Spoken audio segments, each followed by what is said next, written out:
السلام علیکم ورحمۃ اللہ وبرکاتہ۔ آج ہم سورۃ البقرہ پارہ نمبر 2 آیت نمبر 157 تا 163 پڑھیں گے۔ پہلے لفظی ترجمہ، پھر بامحاورہ، اس کے بعد تفسیر۔ تو شروع کرتے ہیں۔ اعوذ باللہ من الشیطان الرجیم، بسم اللہ الرحمن الرحیم۔ اولئک علیہم، وہی لوگ ہیں، اولئک وہی لوگ ہیں، علیہم کہ ان پر، صلوات، شاباشیں ہیں، شاباشیں کہتے ہیں خصوصی عنایتوں کو، من ربہم ان کے رب کی طرف سے، ورحمت اور رحمت ہے، واولئک اور وہی لوگ ہیں، ہم وہی مہتدون ہدایت پر ہیں۔ یہ کن لوگوں کی بات ہو رہی ہے؟ ان لوگوں کی جن کا پیچھے ذکر تھا، یعنی جب بھی ان کو کوئی مصیبت پہنچتی ہے تو وہ کہتے ہیں کہ ہم اللہ ہی کے لیے ہیں اور اسی کی طرف لوٹنے والے ہیں، یعنی صبر کرتے ہیں اور یہ الفاظ بھی کہتے ہیں۔ تو ان لوگوں کے لیے اللہ تعالیٰ فرما رہے ہیں کہ خصوصی عنایتیں ہیں، یعنی ان کے اوپر شاباشیں ہیں، اور وہی لوگ ہی اصل جو ہیں ہدایت پر ہیں۔ اس کا بامحاورہ ترجمہ، یہ وہ لوگ ہیں جن پر ان کے پروردگار کی طرف سے شاباشیں ہیں اور رحمت ہے، اور یہی لوگ ہیں وہ جو ہدایت پر ہیں۔ ان الصفا، بے شک صفا، والمروہ اور مروہ، من سے شعائر نشانیاں، اللہ تعالیٰ کی، بے شک صفا اور مروہ اللہ تعالیٰ کی نشانیوں میں سے ہیں۔ فمن، پس جس کسی نے بھی حج کیا، بیت اللہ کا، فمن حج البیتا، پس جس کسی نے حج بیت اللہ کیا، اوی اعتمرا، یہ اوی اعتمرا جو ہے او ہے، اصل میں او کا ترجمہ آپ کو پتہ ہے کہ یا ہوتا ہے، یا عمرہ کیا، اوی اعتمرا یا عمرہ کیا، فلا پس نہیں، جناح کوئی گناہ، علیہ اس پر، این یہ کہ یطوفا وہ طواف بھی کرے، بہما ان دونوں کا، یعنی صفا اور مروہ کے درمیان طواف کرنا۔ ومن اور جو کوئی بھی تطوع دل کی خوشی سے کرے گا، خیرن بھلائی کو، فإنّا پس بے شک اللہ تعالیٰ، شاکرن قدردان ہے، علیم جاننے والا ہے۔ پہلے اس کا بامحاورہ ترجمہ کر لیتے ہیں، کیونکہ ہم نے لفظی پڑھا ہے تو اسے پوری سیٹنگ جو ہے جملے کی نہیں ہوتی۔ بامحاورہ ترجمہ اس کا یہ ہے، بے شک صفا اور مروہ اللہ تعالیٰ کی نشانیوں میں سے ہیں، لہٰذا جو شخص بھی بیت اللہ کا حج کرے یا عمرہ کرے تو اس کے لیے اس بات میں کوئی گناہ نہیں ہے کہ وہ ان کے درمیان چکر لگائے، اور جو شخص خوشی سے کوئی بھلائی کا کام کرے تو اللہ تعالیٰ یقیناً قدردان ہے اور جاننے والا ہے۔ ہاں جی، تو یہاں پہ بات یہ ہو رہی ہے کہ صفا اور مروہ، مکہ مکرمہ میں 2 پہاڑیاں ہیں جن کو صفا اور مروہ کہتے ہیں۔ جب حضرت ابراہیم علیہ السلام اپنی اہلیہ حضرت حاجرہ رضی اللہ تعالیٰ عنہ کو اپنے دودھ پیتے صاحبزادے اسماعیل علیہ السلام کے ساتھ اللہ تعالیٰ کے حکم سے چھوڑ کر گئے تھے وہاں پہ، تو حضرت حاجرہ رضی اللہ تعالیٰ عنہ پانی کی تلاش میں ان پہاڑیوں کے درمیان دوڑی تھیں۔ تو اسی وجہ سے حج اور عمرے میں اللہ تعالیٰ نے ان کے درمیان میں دوڑنا، یعنی جس کو سعی کہتے ہیں، اس کو واجب قرار دیا ہے۔ اگرچہ سعی واجب ہے، مگر یہاں کوئی گناہ نہیں کہ الفاظ کیوں استعمال کیے گئے ہیں یہ جاننا ہے، ٹھیک ہے، کہ یہاں کوئی گناہ نہیں ہے، حالانکہ وہ تو واجب ہے۔ تو مطلب اس کا یہ ہے کہ زمانہ جاہلیت میں یہاں وہ 2 جو ہے نا بت یہاں رکھے ہوئے تھے اس جگہ پہ، تو بعد میں ان کو ہٹا دیا گیا تھا۔ اگرچہ ان کو ہٹا تو لیا گیا تھا، لیکن بعض صحابہ کو یہ شک ہوتا تھا کہ شاید ان پہاڑیوں کے درمیان میں دوڑنا جاہلیت کی نشانی ہونے کی وجہ سے گناہ تو نہیں ہوگا، تو اسی وجہ سے اللہ تعالیٰ نے یہ آیت اتاری، کہ اللہ تعالیٰ نے یہ آیت اتار کے شک دور کر دیا کہ نہیں، یہ جو اللہ تعالیٰ کی نشانیوں میں سے ہے، تو یہاں پہ ہم نے اس کو حج اور بیت اللہ کا، یعنی کہ حج کرنا بیت اللہ کا اور عمرہ کرنے کے درمیان میں اس کو واجب قرار دے دیا ہے، تو ان کے درمیان میں اب دوڑنے سے کوئی گناہ نہیں ہوگا، یعنی کہ وہ جو بت وغیرہ کی وجہ سے شک و شبہ ہے وہ کوئی نہ کرے، اور وہ شک دور کر دیا اس آیت کے آنے سے۔ تو یہ اس کا جو ہے تفسیر ہے اس کی۔ ان الذین، بے شک وہ لوگ جو یکتمون چھپاتے ہیں، ما انزلنا اس چیز کو جو کہ نازل کیا ہم نے، من البینات روشن دلیلوں سے، والہدا اور ہدایت کو، من بعد اس کے، ما وہ جو کہ بینا ہم نے ظاہر کر دیا جس کو، للناس لوگوں کے لیے، فی الکتاب کتاب میں،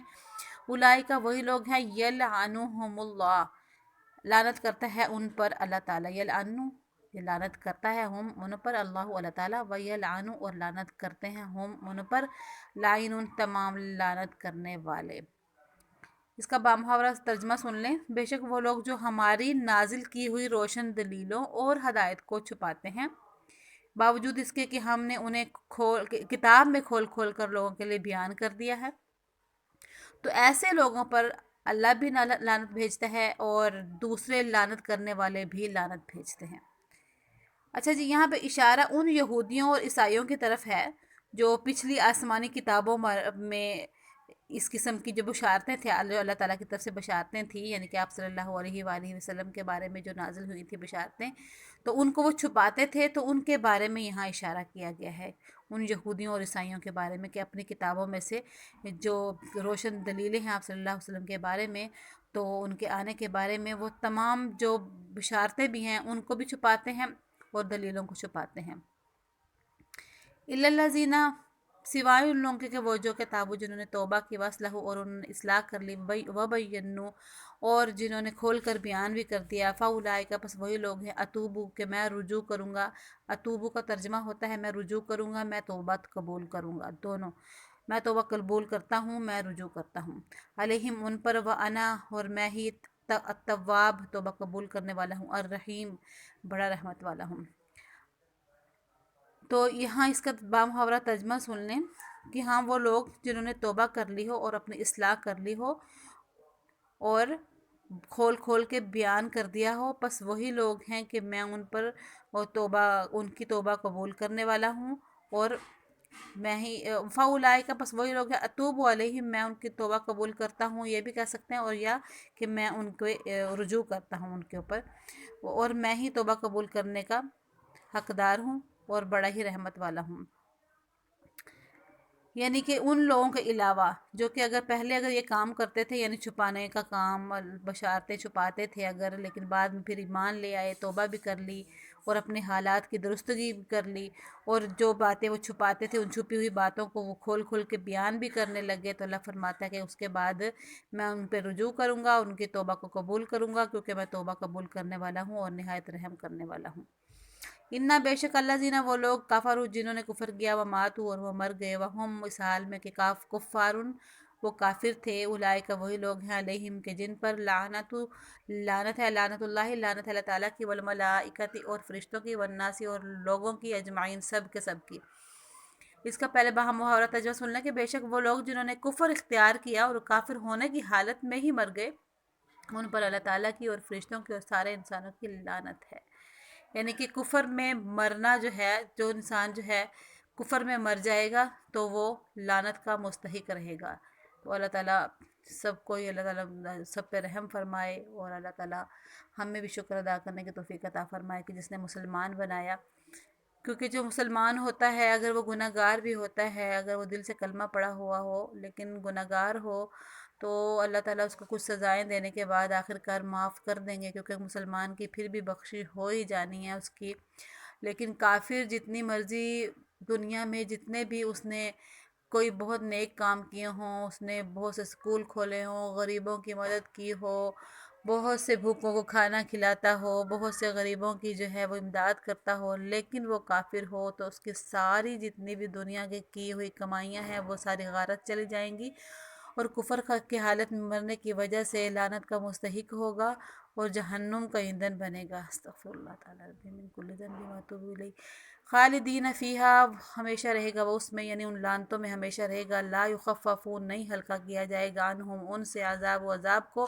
ولا ہم اور نہ ہی وہ، ینظرون ڈھیل دیے جائیں گے، یعنی ان کو کوئی مہلت بھی نہیں ملے گی۔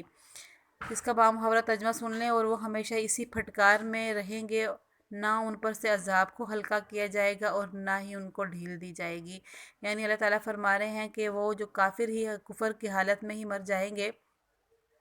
وہ اس لعنت پھٹکار میں جو ان کو اللہ تعالیٰ کی طرف سے،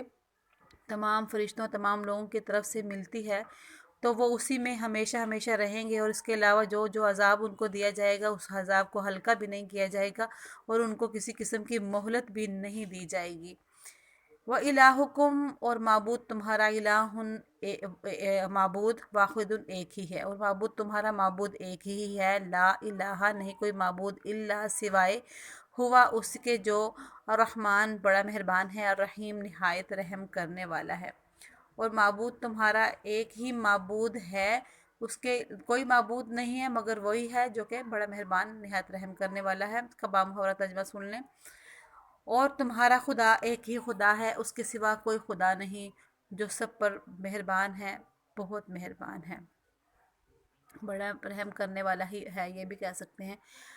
تو یہاں پہ اللہ تعالیٰ نے پہلے کافروں کا ذکر کر کے اس کے بعد اپنی وحدانیت کا ذکر کیا ہے، یعنی اللہ تعالیٰ توحید کی کو واضح فرما رہا ہے کہ توحید میں ہی نجات ہے، کیونکہ شرک بہت بڑا ظلم ہے۔ اللہ تعالیٰ ہر ایک گناہ کو معاف کر سکتے ہیں لیکن شرک کو معاف نہیں کر سکتے، تو اس لیے شرک سے بچنا چاہیے۔ تو یہاں تک آج کا ہمارا سبق تھا، اس کے آگے انشاءاللہ تعالیٰ کل پڑھیں گے۔ وآخر دعوانا الحمدللہ رب العالمین۔